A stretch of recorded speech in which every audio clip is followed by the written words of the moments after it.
sabihin nauna na kay Lord. Pero ang term o yung tinutukoy na pamamahinga dito ay yung pamamahinga na may layunin siya, bakit niya ipinapagawa. Amen.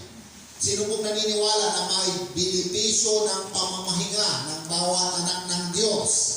Amen. Kaya nga, ang ating paksa ngayong umaga ay pinamagatan ko po sa English na why God commanded them to rest. Bakit daw ba ang ating Panginoon ay kanyang inutusan ng kanyang bayang Israel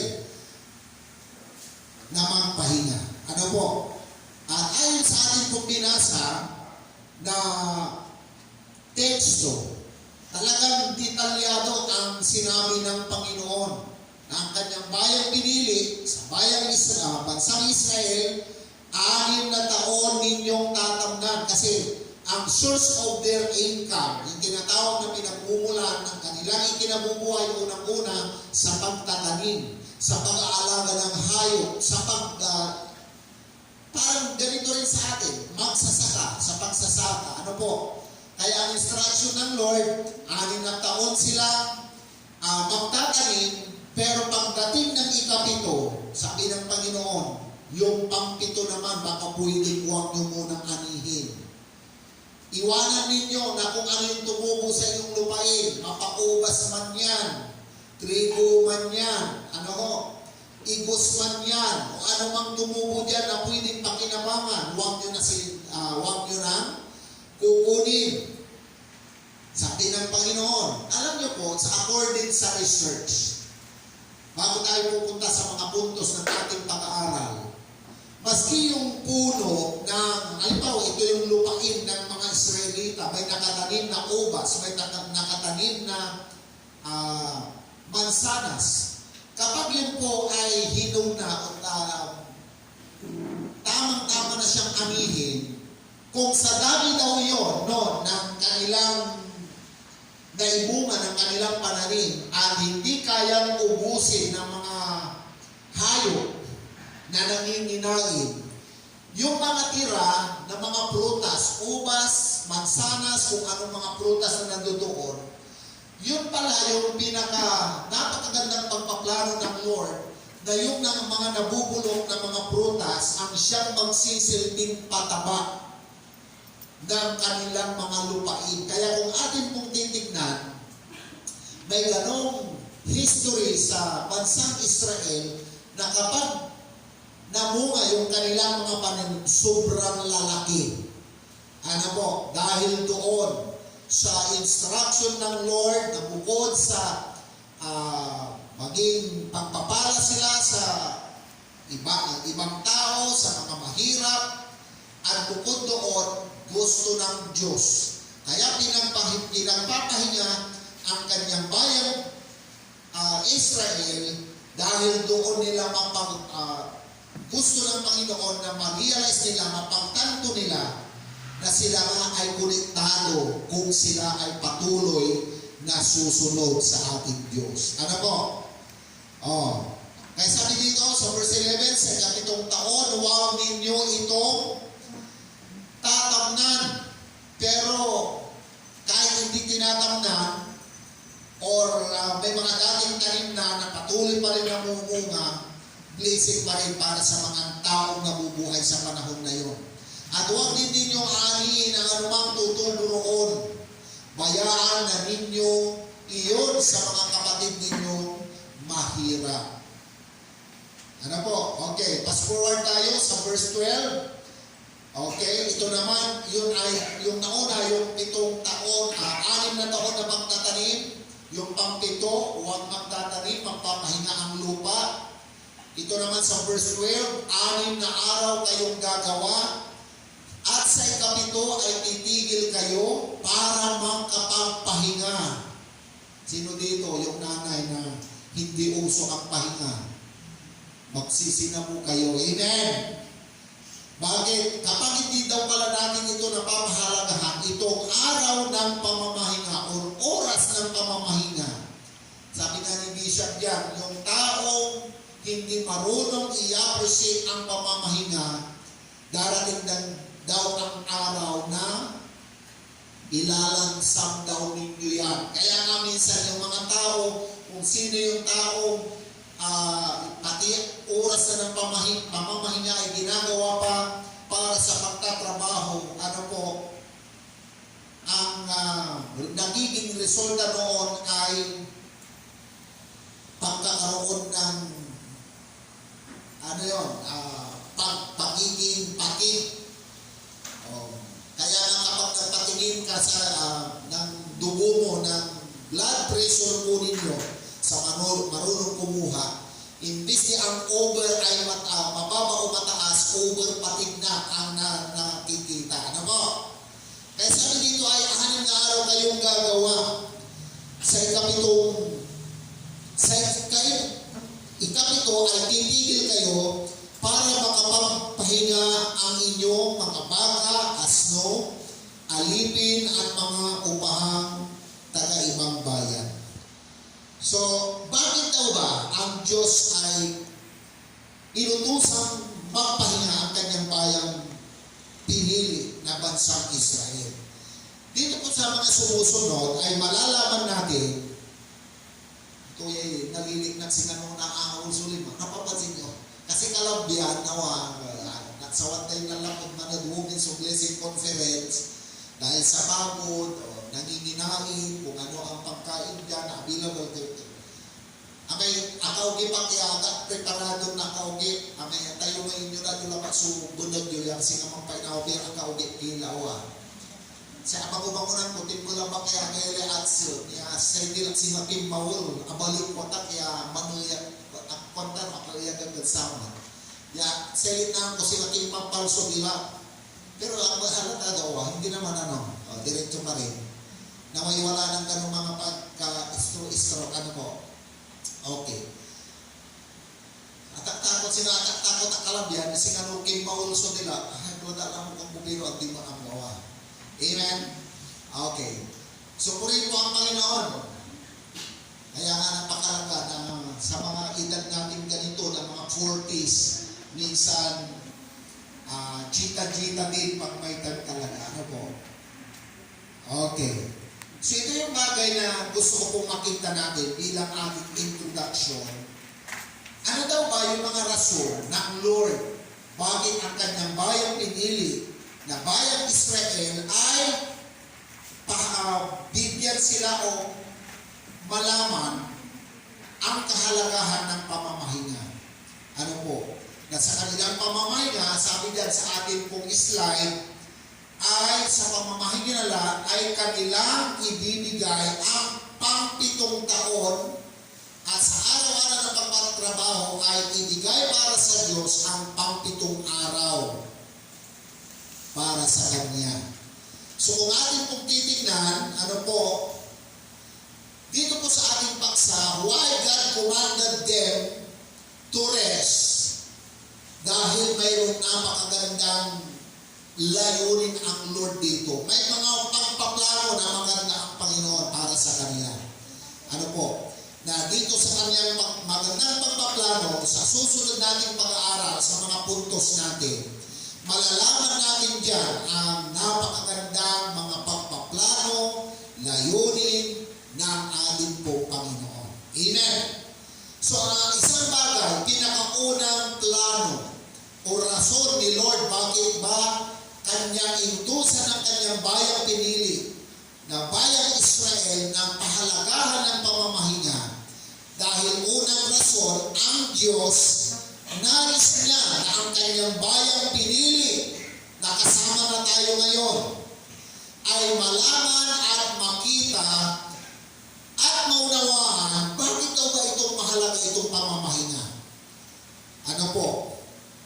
Kaya nga po itong pamamahinga na atin pong pinag-aralan, kung ang Diyos inutusan ang kanyang bansang Pilipinas na mahalagahan ang pamamahinga, kasi isang bagay ang ipinapakita dito sa atin ng Panginoon.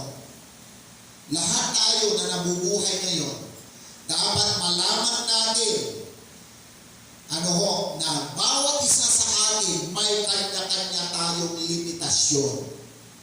Amen.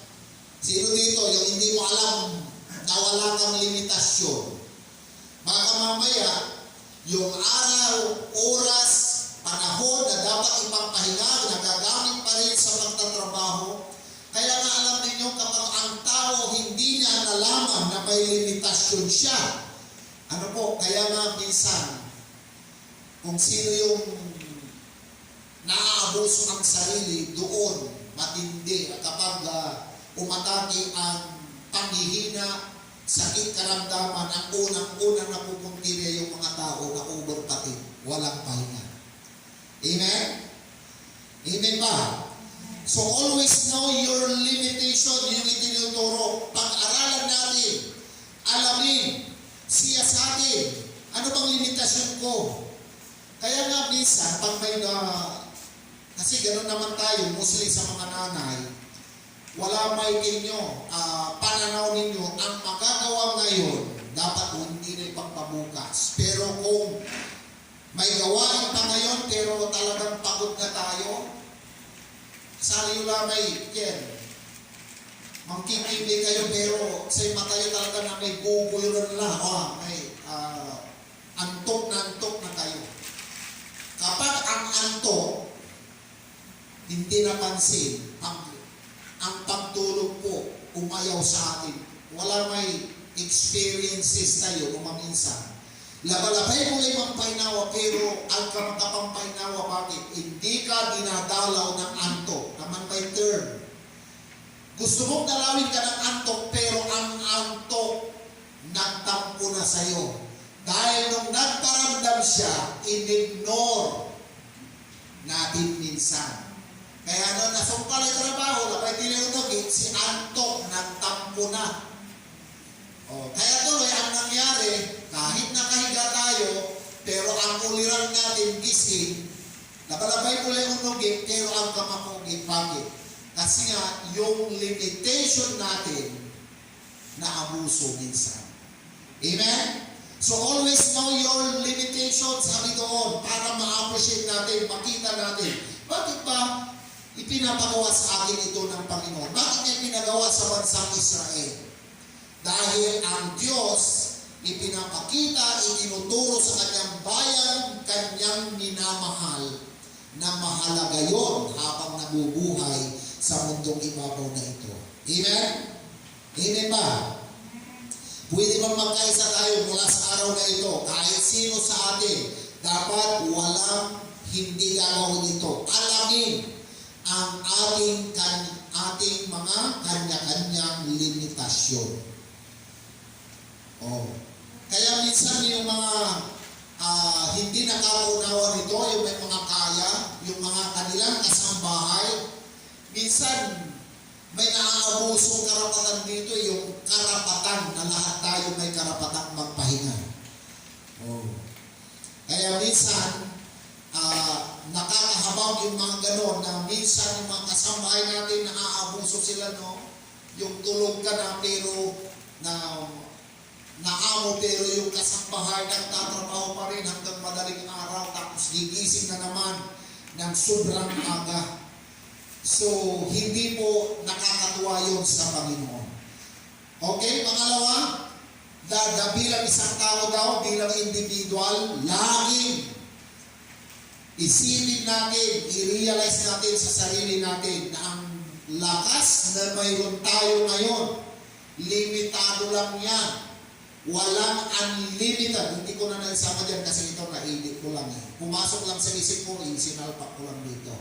Amen. Sino kung naniniwala na ang lakas na mayroon tayo ay limitado lang? Amen ba?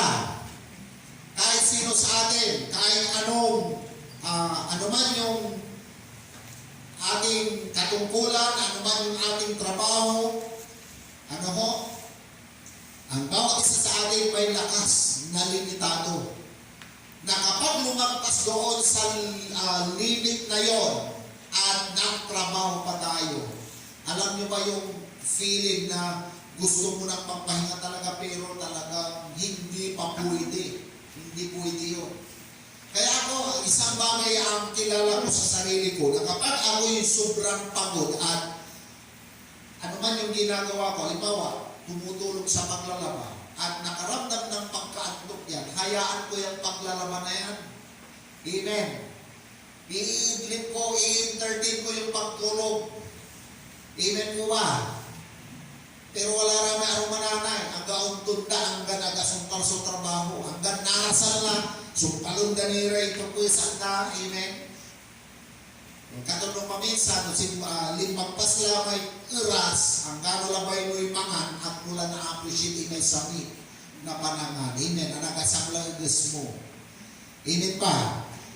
Kaya nga, isang prinsipyo ipinapakita dito ng Panginoon, may bukas pa daw talaga sa lahat ng ating pong ginagawa. Okay, punta tayo sa bayang Israel.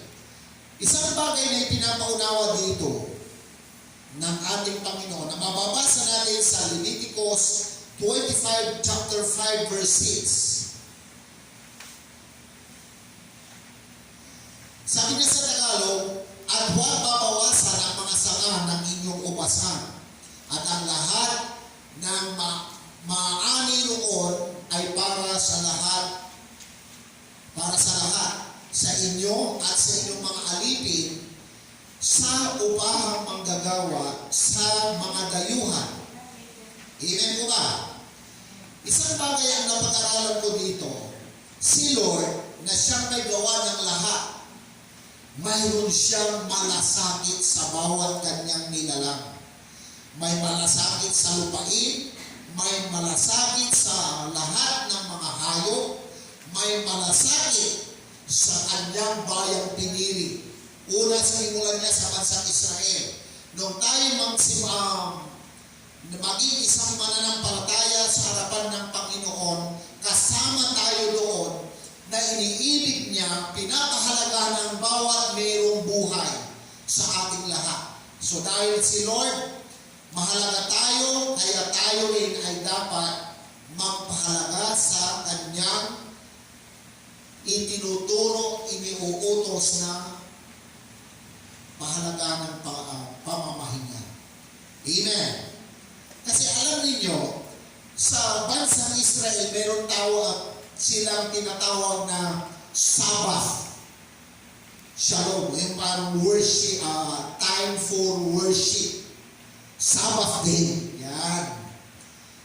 Gusto ng Panginoon na maalala nila yon bilang sila ay konektado na sila ay bayang tinawag, pinili ng Panginoon. Ano po? Tayo rin ng mga Kristiyano, ganoon din. The same principle, si Lord gusto niya maalala natin habang nabubuhay tayo na napakahalaga ang Sabbath to our Creator. Pag sinabing Sabbath day, rest day. Pero dito sa atin, ang pinaka-Sabbath day natin is Sunday because yamang nagpapahinga, pero pinapalakas habang nagpapahinga, habang nakikinig tayo ng salita ng Diyos. Kaya nga sabi niya sa Leviticus chapter 25 verse 2, sa Tagalog, sabihin mo sa mga Israelita na pagpasok nila sa lupain ibinibigay ko o ibinigay ko sa inyo, pati lupain ay pagpapahingahin.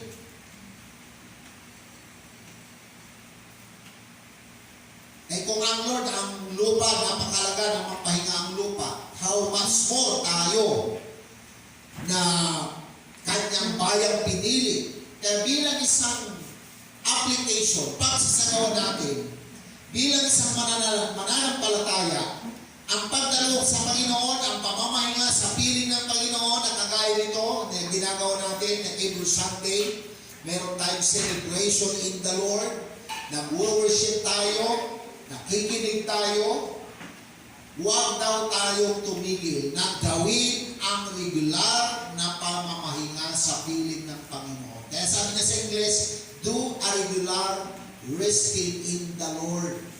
Kasi naman ito yung mga fellowship.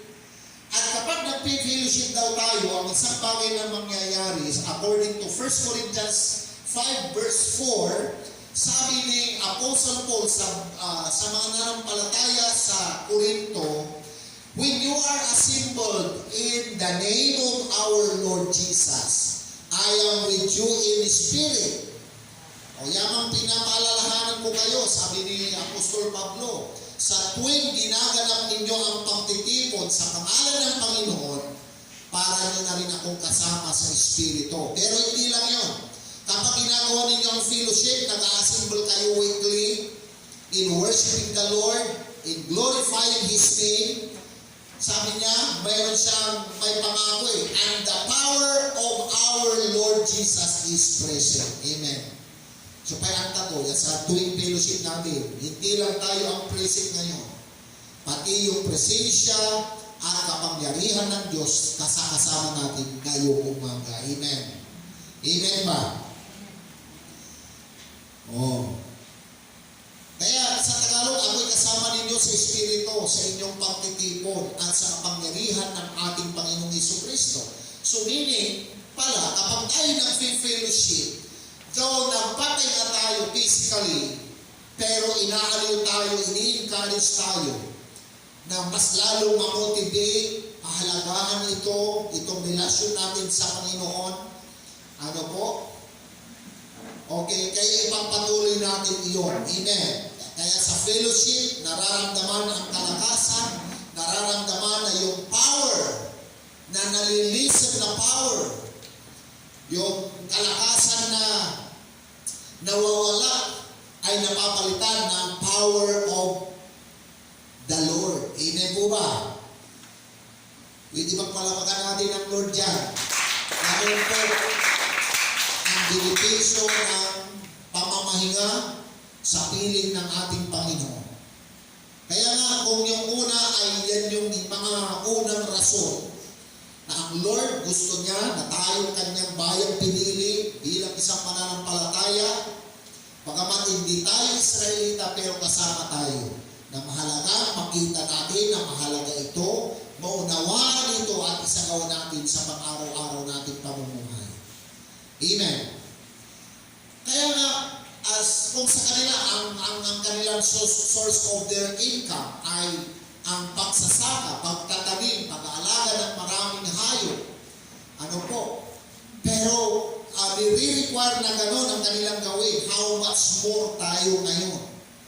Kaya number 2 reasons. Pangalawang rason, why God commanded them to rest. Number 2, because God is always concerned to the animals.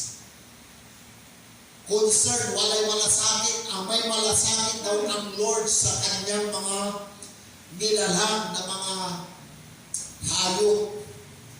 Kaya pala itong mga hayop na ito, kung atin pong babalikan, no, even in the time of Noah, ni-remember ni Lord na yung mga pre-reserved niyang lahi ng iba't ibang klaseng mga hayop sa panahon ni Noah.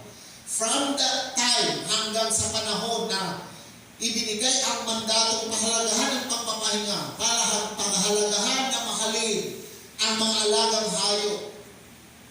Sabi dito sa ating pinag-aaralan, inalala niya yun. Alam niyo po ba, ngayong nagkaroon ako ng isip at nagsimula kaming mag-alaga ng hayop. Baka magwala na si Bugat, pero grabe yung naidulot na kasiyahan ng may alaga tayo mga ganon. Kapag napamahal tayo sa isang alaga, mapaaso yan o mga pusa yan, sila din pala yung pwedeng kasangkapanin ng Lord na magre-release ng parang stress. Amen. Amen po ba yun? Kasi itong mga voiceless creation, kung atin pong papansinin, bagamat sila po hindi nakapagsasalita, kung atin lang pag-aaralan kung sino sila, sila yung nilalang na they are very expressive, kumbaga. Ang nila ba yung ibaga? Hindi sila nakakapagsalita, pero dahil alam nila na tayo yung kanilang owner, tayo yung mga amo. Kapag tayo umaalis, nakakaramdam niya ng kalungkutan. Kapag tayo dumarating, sila nakakaramdam ng tuwa. Amen. Amen ba? So, pag di wala alaga to, abay bayan ka ng malis, yung kasabi ng pinuyong pula ba, so kinto dyan, sobreli ka tumakak kasirit na bakit. He expressed themselves who they are. They are faithful creation of the Lord when it comes to love. Sa mga na papanood natin sa mga YouTube, sa mga Facebook na yan, na may mga aso na gano'n, very expressive sila. Yung mayroon mga stray dogs, for how many days, hindi kinain. Bakit? Walang nangangalaga sa kanya. Isang ali ang binilan ng pagkain sa fast food, habang sinusubuan, yung aso hindi nagsasalita, pero tumutuloy ang luha. So, ibig sabihin, they are created by the Lord na may damdamin. Kaya, siguro, kung ito, mabuksan ang bawat isa sa atin dito, lahat ng mga alaga natin, dapat walang pinapayagang pinapatay hanggat maaari. Amen? Mga kapatid mo man, they have feelings. Namin yung sabi ka, ay, kapanda, malili ka. Isa manaya, naguguno yan, inla ko dala. Karong din dala. Sige sa ginawa. Amen. Kasi itong mga creation na ito, pagpapaalala ng Diyos na He is God who created them, na kahit hindi sila nagsasalita, mayroon silang kakayahan na i-express ang true love. Amen. Sinasabi ko ito, isang turuang aso, isip ng pastora Dintan turuang aso na itong asong ito, pwede nilang pagkatiwalaan. Tamang-tama, may bagong panganak yung asawa ng lalaki. Dahil yung aso, ang alaga nilang aso ay turuan, ay sabi nila doon sa kanilang alagang aso, alis kaming mag-asawa, mamamalimpik kami. Pwede ba ang anak namin dito sa kanyang higaan ay bantayan mo, huwag kang aalis. O nung umalis ang mag-asawa, bumalik, nakita nila yung aso sa tarangkahan ng kanilang bahay, punong-puno ng dugo. Sabi ng mag-asawa, ayagin, kundi pinatay yung anak natin. So hindi na nagtanong, kumuha ng pupukpok, kahit mahal yung aso, pinagpupukpok ang aso, hanggang namatay ang aso. Dali-dali, nung umakyat ang mag-asawa, nakita nila na doon sa higaan ng bata, nandoon ang napakalaking sawa. Talagang nakipagbuno yung kanilang alagang hayop to protect the child of the family. Kaya lang muli na ang lahat. Nakakaiyak yun, di rin. Na namatay para sa ibinuwis ang buhay na kung makagat na may punso, pwede mamatay ang mga alaga. Kaya itong pag-aalaga natin, there is a meaningful relationship dapat between us as a Christian believer. Kaya si Bugard ay talagang yan yung asong nakilala ko talaga na kapag umaalis ka, umiiyak yan, umiiyak, gustong sumama. Pagdating muli, umiiyak din sa sobrang tuwa. Kato nun si Ate Maluling Mabdiyan, ay kaya na ba sa asong kapat po nung nakis na totoo po yun natin, umiiyak siya talaga. Kaya lang nung nagkasakit siya, nag-bleeding siya, alam niyo ba yung grabing kalungkutan na kapag minahal mo ang isang kagaya nilalang ng Panginoon, apektado ka ng sobra. Amen. Kaya na, pagkamat wala na si Bugard, yung ating suko nandun na kay Puchi, yung aso ni nanay. Sabi ko kako, ay grabe, nung yun po'y nagkasakit ng talagang bawat bahagi ng kanyang katawan, puno ng garapata. Ay talagang kung ang muyagawan niya to, hindi nila kaya alisin ang mga pulgas o ng mga buto dyan. Ilang buwan yan na talagang tinanggalan ko ng buhok, inalis, mano-mano yan. Ay grabe. So salamat kay Lord, thankful sa akin yung aso na yun, na kapag lumalapit ako, parang tumitik yung titik niya, parang magsasalino, tanggalan muli ako ng kuto kasi mayroon pa. Ngayon, tigi-isa na. Amen. Amen po kayo. Yan bang sinasabi mo, Pastor? May versikulo ba yan sa Biblia? Meron. Matthew chapter 6, verse 26 to 27. Ito naman ay patungkol sa mga ibon. Masdan ninyo ang mga ibon, hindi sila naghahasik, ni nag-aani o kayo'y nagtitipon sa bangan. Gayon man, pinapakain sila ng inyong amang nasa langit. O, tingnan ninyo ibon pinapakain. Dito po ako born again, mga kapatid.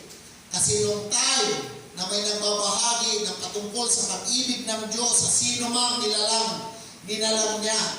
Ito yung ibinahagi. Ang sabi nung nagbabahagi, tignan ninyo, maski ibon, mahal ng Diyos, pinapakain niya sila.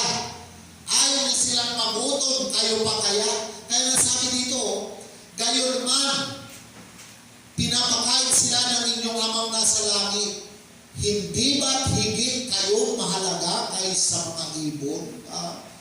Kung sila may malasakit ang Diyos, kaya yung malasakit niya sa mga nilalang niyang hayop, kinonfer na mas higit na kung ang Lord mahal niya yung mga yon na nilalang, how much more sa atin na mga anak niyang kinilala siya bilang Panginoon at sarili nating tagapagligtas ng ating buhay. Amen.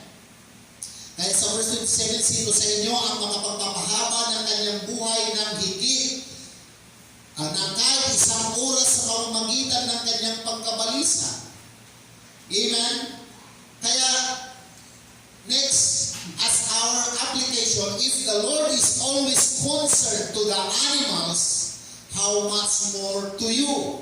Kung ang Diyos daw may malasakit sa kanyang nilalang na mga hayop, gaano pa kaya yung kanyang malasakit sa atin? Amen? Sino po ang tanggap natin o nakikilala natin na maski sa mga panahon ito, may malasakit talaga ang Diyos sa atin? Amen? Amen ba? Si amin, yung alam mo, may malasakit ang Diyos sa iyo. So, hindi ibig sabihin na nakakaranas tayo ng samot-saring sitwasyon, ng kahirapan, ng pagdaig. Amen? Maaaring ang ibang tao hindi niya na yun batid na yung ating mga burdens. Pero itong Diyos na ating kinikilala, higit na nakaunawa at nakakabatid ng bawat isa nating nararamdaman. Amen? Kaya nga, the Lord never allow His own people to be in lack.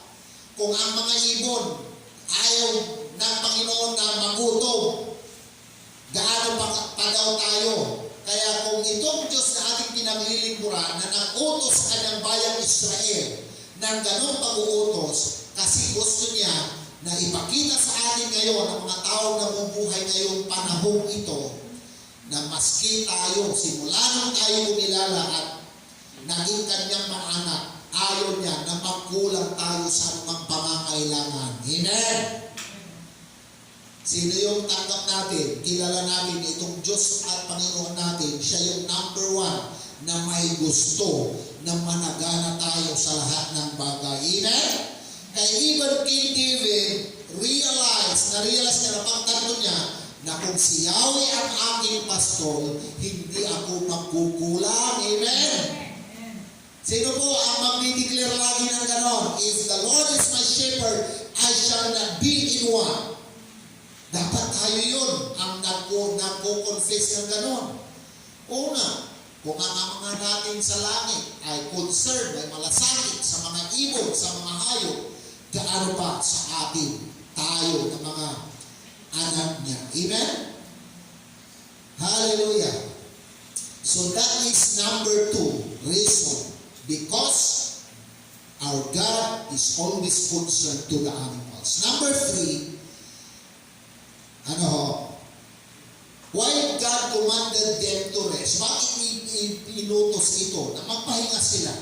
Alalahanin ang kahalagahan dahil sa pangatlong rason. Sabi diyan, because God is always concerned to the poor. Amen. Walay malasakit ng katawan ko noon sa ramay mahirap. Amen. Katumanayan ng panahon niya, nakaranas tayo ng samot-samot ring kahirapan na hindi pa natin, pagamat hindi pa natin kilala ang Panginoon, nandoon na. Nagsimula na doon ang kanyang mga pangmamalasakit sa atin. So dito sa katotohanan ito na ang Diyos ay mayroong malasakit sa mga mahihirap o may pinagdadaanan sa buhay. Nagpapakita lang, nagpapaalala lang na ang Diyos na ating pinaglilingkuran ay Diyos na walang kinikilingan. Our God never commits favoritism. Amen. He loves the rich and the poor. Kaya sabi ng Biblia, di ba ninyo napagtatanto, sabi ng Matthew, na itong Diyos na iyong amang nasa langit, siya'y nagpapasikat ng araw sa mga mabubuti, maging sa mga makasalanan, maging sa mayaman at mahirap. Siya'y nagpapapatak ng ulan, hindi lang sa mga may kaya ang sa buhay, kundi pati yung walang kaya. Amen po ba? Para praising yun. Amen po ba yun? At ngayon, dahil ang Lord na ating Panginoon ay mayroong malasakit sa mga may pinagdadaanan, sa mga nakakaranas ng kahirapan, ano ang koneksyon natin dito? Bilang tayo daw na nakakakilala sa Panginoon, dapat magkaroon tayo ng koneksyon sa Diyos sa paraang magkaroon din tayo ng malasakit para sa kanila. Kasi sabi ng Proverbs, Kawikaan 19 verse 17, parang pagpapautang kay Yahweh ang pagtulong sa mahirap at ang pagdating ng panahon ay siya ang magbabayad. Amen. Kaya nga po, itong kalagayan natin na blessed tayo kaysa ilan sa mga nakakaranas ng pagdaig. Bilang mananampalataya, huwag na tayo mag-comment pa. Na nung minsan wala mo man, wala tayong tindahan. Nung may nagkagaro kong tuwa, nung tayo mas maksil na yun sa isi kayo. Sekon tayo nung minsan, ay garo-garo, at sarap do'y may pusa. Ang kinatanggawa do'y kasilmulantin, ang kapoy antam ya trabaho, niya noon kita kay kwarta. Ang dalaman anta, no ang iyan sa anta na amay aro, ya malalapuan kinong katawan. Nung maminsan wala nang man sitwasyon, yan talaga nang kami ni lapod, puro bulan ti kwarta tayawa. Ang ibabagay ang gapuno, wala. Kasi kanyo, talagang suri lang, Gapoy Maria. Kasi nga siya, lana ng labay, gagagan, mamalingke, at ditalila, nabigari sa liwon, bigari presyo to. Ay no talaga na kapusuri lahat, sa next na lang po na pagkikita natin. Amen. Pero yung iba, kung sino pa ang nakakakilala sa Panginoon, sila pa yung may comment. Oy, alakas-lakas mo, magtrabaho ka naman. Naway, wag na lang kung gano'n. Ano ba? No comment na lang. Kasi isang bagay ang nakita ko dito, mas mapalad daw tayo na mayroong nakararanasan magagandang bagay dahil sa tulong at biyaya ng Panginoon. Isa daw na tanda, patunay na tayo ay konektado sa ating Diyos kapag ramdam din natin yung nararamdaman ng Panginoon na may pagmamalasakit sa kagaya nilang taong mahirap. Amen. Amen po ba yun? Mayroong kwento sa Biblia na sa bansang Israel, nature nila yan. Mayroong isang pamilya na kahit anong gusto mong kumita, mapakain ng pamilya, pero ikaw yung pinagkaitan na lupain na lang na dapat mong tirahan, wala pa. Sakahan, wala pa rin. Kaya yung mga tao mahirap sa panahon na yon, para mabuhay at masurvive ang kanilang mga buhay at kanilang mga sarili, ang kanilang ginagawa, pumupunta sa kanilang kalahi. O kapag Hebrew ka, pupunta ka sa pamilya Hebrew. O sa mga Israelita, sa mga kapatid nila. Na ang kanilang gagawin doon, dahil may kaya naman po kayo, baka pwedeng bilihin nyo na ako. Ibibinta nila ang kanilang kalayaan. Kaya ang tawag doon yung selling their freedom. Dati silang malaya, walang amo, pero po, dahil walang kaya, para masurvive ang buhay. Pupunta sa kakilalang may kaya, baka pwedeng bilhin nyo na ako. Sa halagang ganito, pakainin nyo lang ako sa araw-araw, 3 beses ang araw, utusan nyo lang ako na gusto nyo ipagawa sa akin. For 7 years. Amen. Yun yung ugali ng mga Hudyo. At sino man ang ibininta ang sarili para maging alipin ng isang pamilyang may kaya, ang responsibility ng bumili sa kanya, pakakainin, bibilan ng kakailanganin damit, kung sa mga panahon natin ngayon, hindi mo lang ibibilan ng damit, pati yung toiletries niya, toothpaste niya, sabon niya, toothbrush niya, yan. Yun yung trabaho o yung responsibility ng amo na nakabili sa kanya. Kaya lamang, ang usapan is 7 years, pero si Lord, yung 6 years tama na.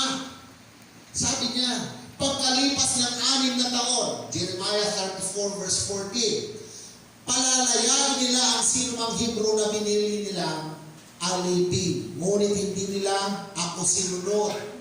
Yung 7 years na usapan, tama na yung 6 years. Yung 1 year remaining, siya'y palayain nyo na para naman ma-enjoy ang buhay. Kayo naman, kaya nga nung ito ipinag-utos na yung 6 years na aalipinin yung nabili nilang alipin, pagka 7 taon dapat palayain. Yung ating pong panalangin na patawarin mo kami sa aming kasalanan, gaya ng pagpapatawad namin sa mga nagkasala sa amin. Alam niyo po, yan po ang konteksto noon, pati yung mga taong may kaya nagpautang sa mga taong nangangailangan. Isa sa role sa nation ng Israel, yung 6 years na ang tao may utang, pagdating ng 7 years, kung hindi pa siya nakabayad, dapat i-erase na yun. Fully paid na yun. Kung tutusin, mayroon silang ganong, anong tawag nito? Nature, kultura. Pero, ano lang po yun? Exclusive for the Jew, sa mga Hebrew. Nung yun ang sabi ng Panginoon, maski isang Hebrew, sa kasalukuyan na panahon noon, walang maski isang nakagawa sa harapan ng Panginoon. Kaya sabi ng Panginoon, ngunit hindi nila ako sinunod. Kayo na may magsisi sa ginawa ninyo. Ang matuwid na pasyang palalayain ang inyong mga aliping Hebrew. Inagtibay ninyo ito sa aking harapan, sa timplong itinayo ninyo sa karangalan ko. So inuulit ko, ito yung ugaling Hebrew. Amen? Pero sa Pilipino naman, siguro hindi applicable yun. Siyempre, pag-utang-utang, dapat may kailangang responsibilidad na magbayan. Amen? Tama ba?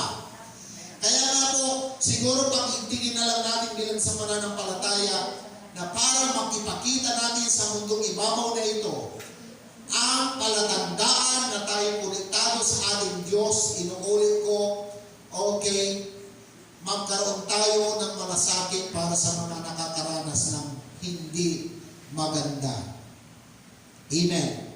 Kasi kung hindi daw tayo dito aayon na kukunin tayo sa ating kung ano, yung di natin tayo magkakaroon ng malasakit para sa kanila, sabi dito sa aking note sa English, those who are not agreeing with this, palit identity na lang kung gusto daw natin. Amen. Alam niyo ba yung ganon? Kapag tayo daw na Kristiyano, hindi agree sa ganong mandato ng Panginoon. Bahala sila dyan, mahirap sila. Siguro, nung binigyan sila ng pagkakataon ng Panginoon, magtrabaho, mag-aral, hindi sila nag-aral, kaya mahirap sila. Huwag na daw pong ganon. Amen? Kasi baka sa isang iglap, ayon sa kapangyarihan at kapahintulutan ng Panginoon, kung halimbawa niloob ng Lord na mangyari ang ganon, nagpalit kayo ng identity, sobrang hirap yung ganon. Amen? Amen po ba? Noong una mga panahon, mga bata-bata pa po ako, mayroon akong mga ganong napanood na pelikula, yung ipinanganak na kambal, aksidenteng na ipalit. Ay ang di kambal, parihong babaeng nanganak, yung mayaman nanganak, yung mahirap nanganak, sinners, dahil napagpalit yung bata. Yung kwento ng Mara Clara, yun yung kwento na ganon. Yung mahirap na ipalit sa mayaman, yung mayaman na anak na ipalit sa mahirap. Pareho silang lumaki. Nung lumaki na sila, itong anak ng mahirap na lumaki sa mayaman ay sobrang matakubre, soplada. Walang iginagalang kahit matanda, binabastos. Ay nung napag-alaman na itong lumaki sa mayaman ay tunay na anak ng mahirap pala. Nung pagpapalitin na sila, yun yung sobrang hirap na yung identity pala natin na dating ganon, mula tayo sa mahirap, binayaman at pinasagana ni Lord, so siguro ang dapat mangibabaw lang ito, yung panatilihin na tayo ay konektado sa ating Diyos na may lalang sa atin at tanda na tayo konektado if we have this kind of concern to the poor. Amen. Amen. Minsan wala na kuman. Alawan ng Pasko, wala lang yung patagod. Kim tayo, gate tayo. Pasko ay sumabit. Tapos tinitulog, gano'n. Pag wala lang sasabihin. At tili pa ba ano raw hindi Pasko, pasakbay si Pai, kugbat tayo. Kasi nung minsan wala na mga feeling bilang tuwawa.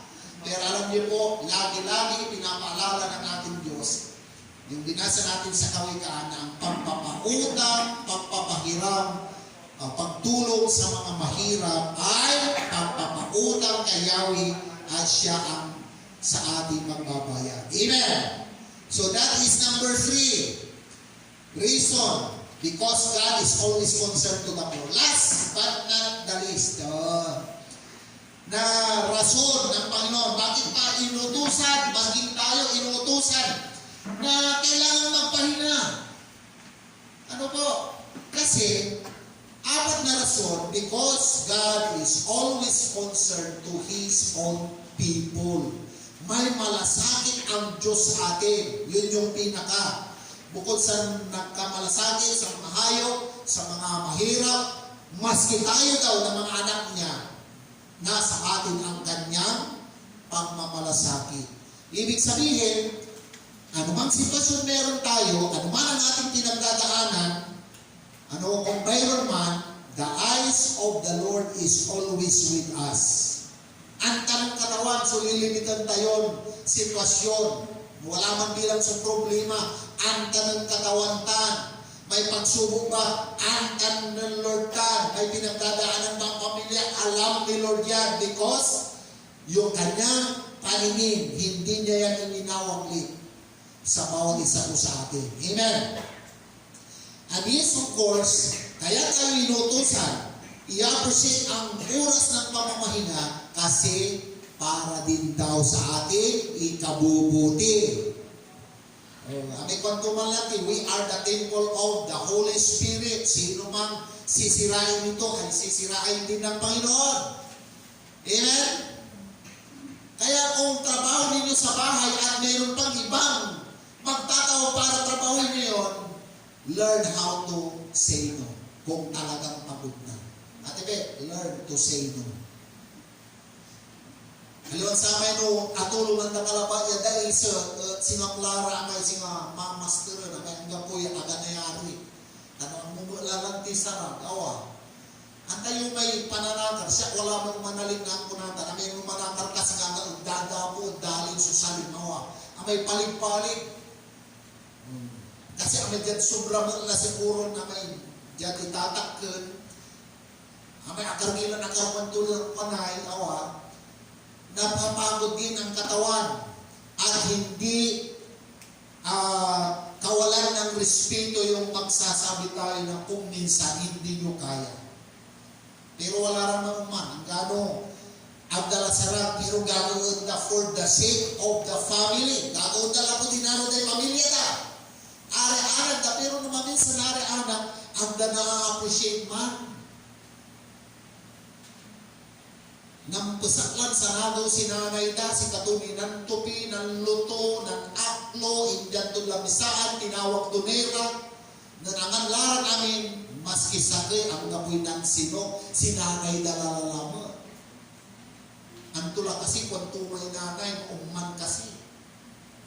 Amen.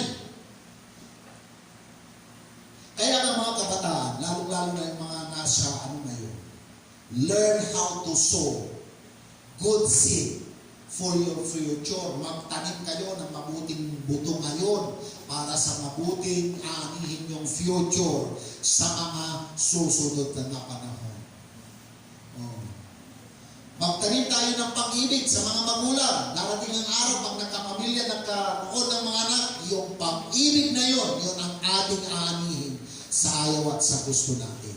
Pero kapag hindi tayo nagtanim ng ganon, kung ano ang iyong itinanim, sabi ng Galatians, yun ang ating aanihin. Katong tumay kayo, sa nasawa, may yung sa kaya pamilya, may laki na naging professional, na tumay profession to, takakan yung maman, sinasipakan ng tulad atin to, burden lang. At hindi mo ito sa yung topic. Second to, yan medyo kinmol lang, nabawas-bawas si gastos, kwanto.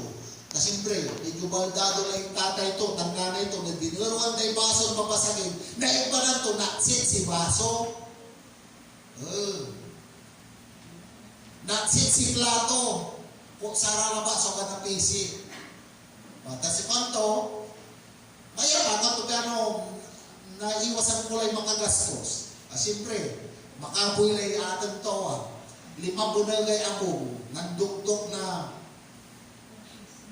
yung nang gaway umot. Sekon nalilinisan to, sekon tumay ugaw, yanak to. Pa! Anong ginagawa ninyo dyan? Nililinisan ko itong bago. Para kanino? Para saan? Kasi si lolo at lola mo, marami nang nabasag na pinggan natin. Ito yung ipapagamit ko sa kanila para hindi na ako gagastos. Ganun pala. Ito, may ugaw. Sumunod din siya, kumuha ng itak, kumuha din ng bao. O anak, lapis, ang alay lapis. Anak, anong ginagawa mo? Kasi anong lang ko, gagawin nyo para si lolo at lola. Kaya gagawa din ako, sabi niya, kapag tumanda ka din, igagawan kita din na gagamitin mong inuman mo. Anong lesson doon? Kung ano ang itinanim sa kasalukuyan ngayon, yun din ang anihin pagdating ng tamang panahon. Amen. Pero hindi po. Kung ang tayo sa mga panahon natin ngayon, hindi deserve ng kahit sinong mga magulang na mayroon tayo na tratuhin sila ng gano'n. Amen. Amen ba? Kasi madya tayo sa topic. So, He commanded us to rest for our own good.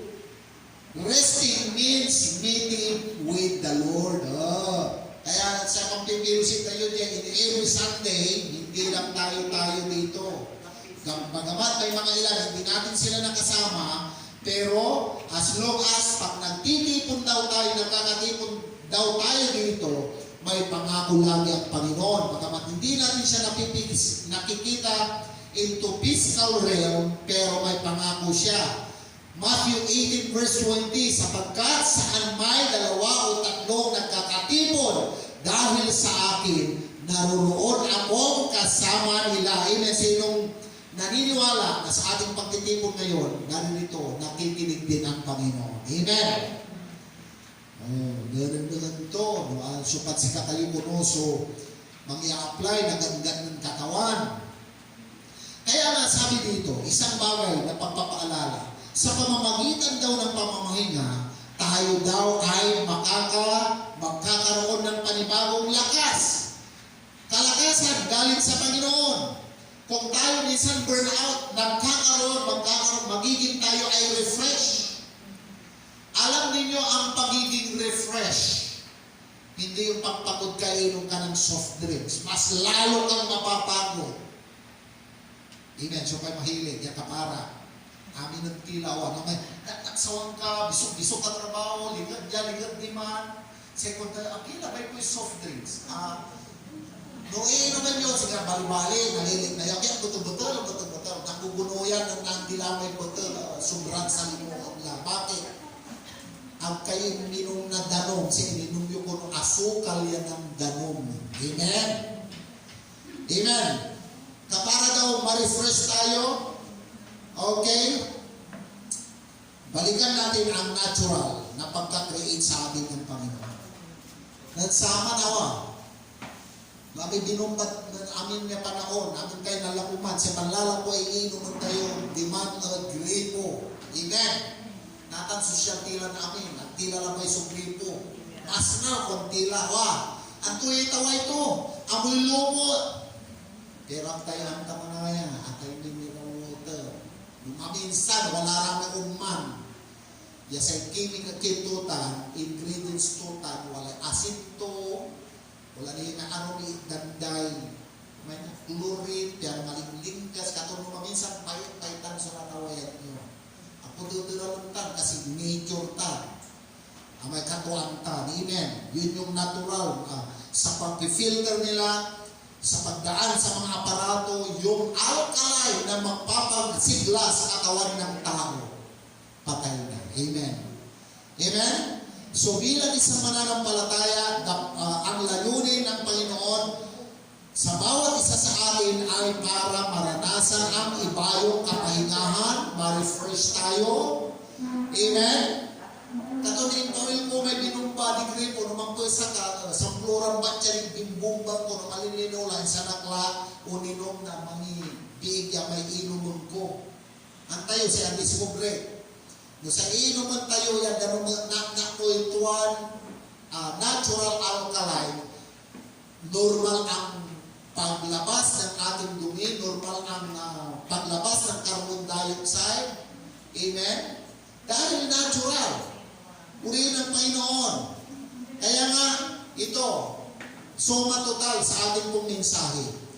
Ano man daw yung ating pinagdadaanan bilang tayo kumikilala sa Panginoon. Kung tayo ay nakakaranas ng samot-saring sitwasyon, kabigatan man yan, problema man yan, kawalan ng pamamahinga, may paalala muli ang Panginoon sa atin. Gasgas ng bersikulo ito, pero basahin natin sa salitang Pangasinan. Matthew 11:28, dago kayo siya, awit kayo ng kagasawan at panawin yo'y ambulat. Sila ba yung ambulat? Alon din na ambulat, problema, sitwasyon, ang kayo natalusan ng mamisa, una singgil kayo kuno. Tapan painawa unta kayo, sabi ng Panginoon. Sabat yo'y pabok, tan manaraw kayo siya, tamauyamo tan, mapaabo ba, makapampainawa kayo. Tamay numay, so ipasakbat kun si kayo, tan anlamaw, so ipawit kun si kayo. Amen. Hallelujah. So ibig sabihin po, itong ating ginagawang pagtitipon, mainam na ito may pagpapatuloy natin ng regular. So bilang isang ating pangwakas, remember the day of our worship. Mahalaga po yun. Naalalahanin ang araw ng panambahan. Amen. At para palakasin ang bawat loob ng ating kapatid sa ating Panginoon. Kaya yung Hebrews chapter 10 verse 25, ito ang sabi niya sa ating salita sa Pangasinan. Ang tayo na po, kapulyay, pagtitipon tayo as gagawin dari arong. Ilan, mampapabisigan tayo ilinawa. Laot la ni, meet, tananudang ng yoy asinggerlay, isabi, agaw na katawan. Tuwakan, asinggerlan talaga. So isasabi, agaw ng katawan. Amen. Sa iba ng katawan, malalaman ninyo na ang ating muling pagbabalik ay napipinto na. Kapag mapapakinggan ninyo ang alingaw-ngaw ng labanan sa kapwa bansa, kaharian sa kapwa kaharian. Pero hanggat hindi pa nangyayari yung ganon, mayroon pa tayo talagang pagkakataon na binibigay sa atin ng Panginoon, napahalagahan natin ang oras at panahon natin sa ating Diyos. Amen? kung saman, kung na, single rapture, kung na. Magpatuloy tayo, maging tapat tayo, naging tapat tayo. Pero ang mga katapatan na medyo anili, so isasabi ng katawan, arami-arong ng laylo at katapatan, na wala yung kanilang apoy sa kanilang pagkakilala sa Panginoon.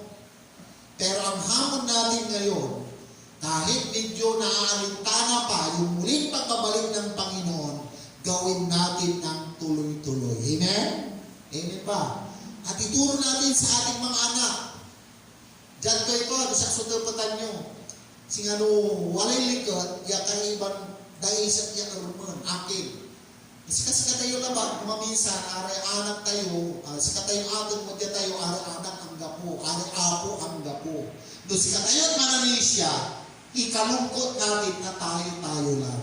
Bagkos, dapat ipagpanalangin natin na tayo at ang ating sambahayan na kung kasama rin lang natin, hikayatin natin silang makasama sa panambahan. Amen? Amen. So, sino po ang mga ngako mula sa araw na ito na kung hindi kaya ng katawan, ipagpaliban ang trabaho. Amen. Huwag abusuhin ang sarili. Amen. Magdula sa lang talaga ipainawa yun. Haliwan sa kamay mo trabaho, ang yung aaligay trabaho duwag. No sa'y duwag lang din ang kasawan ni. No sa'y makina at ang kasawan ni, kailangan niya mampainawa. Si katayo ni kasi. Amen? Katunoon tan sire, bilang mga mananampalataya para wala tayong magiging malaking problema sa hinaharap. I-appreciate natin papaano magpahinga sa piling ng Panginoon. Amen? No, singa bilang ang kayo makaugit sa challenge, amin tayo, kakasakoy. Kayo makaugit, imbis ni cellphone, Facebook, asong pala dapat at 3 hours to maximum of 4 hours. Facebook, YouTube, dapat masigitan natin yung pagbababad sa salita at mensahe ng Panginoon. Amen? So God bless us all. I love you with the love of the Lord. God bless us all and shalom to us. Amen. God bless po and good morning sa ating lahat.